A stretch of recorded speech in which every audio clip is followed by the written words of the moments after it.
le ministre.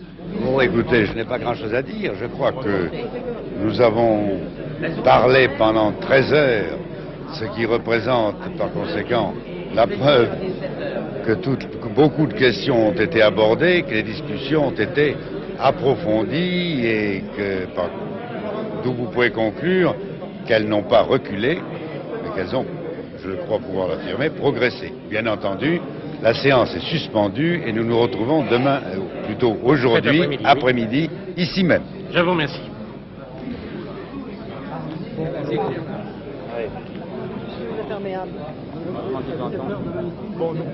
Monsieur Segui, il est 4h moins 10, la première phase de négociation est terminée, où en est-on? Nous avons abordé la plupart des questions qui étaient posées par les organisations syndicales, mais rien n'est conclu. Beaucoup de choses restent en suspens et nous allons réfléchir les uns et les autres de notre côté en vue de reprendre la séance cet après-midi à 17h ici.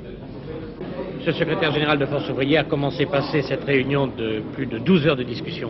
Comme toutes les discussions de cette nature, c'est très long, on évoque des quantités de problèmes. Quels sont les problèmes que vous avez pu aborder alors? Vous connaissez les revendications qui ont été évoquées ces jours derniers par les organisations syndicales. Disons que les sujets de discussion se situent dans le cadre de ces revendications. Est-ce qu'une décision a-t-elle été arrêtée en ce qui concerne le SMIC? Non, rien n'est décidé, rien n'a été arrêté. Disons que les discussions vont continuer demain, elles vont reprendre demain soir. Cet après-midi, vous voulez dire? Cet après-midi, oui. 4 heures du matin, oui, c'est exact. Cet après-midi à 17h. Bon, on en saura un peu plus ce soir alors. J'espère que vous en saurez davantage ce soir. Pour l'instant, on ne peut pas en dire plus. Merci. Voilà. Monsieur Delot, où en sont les PME à 4h du matin? Bien, à 4 heures du matin, les PME sont toujours solides, debout. La discussion a été longue. Nous avons pris l'engagement de ne faire aucune déclaration et je pense que nous pourrons vous donner le contenu de nos réflexions dès cet après-midi. Monsieur Descamps, est-ce que vous pouvez nous dire quelques mots?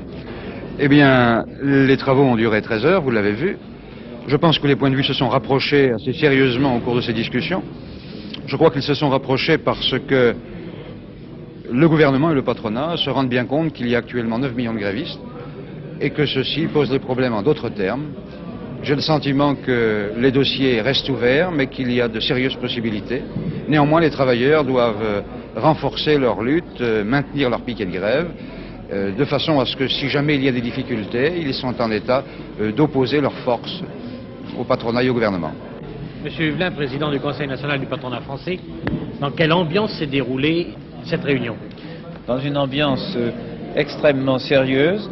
Nous sommes tout à fait conscients de l'importance des problèmes à résoudre et nous nous sommes efforcés de les poser clairement, de ne pas perdre de temps avec le souci que nous avons d'aboutir dans toute la mesure du possible à des solutions constructives. Je vous remercie.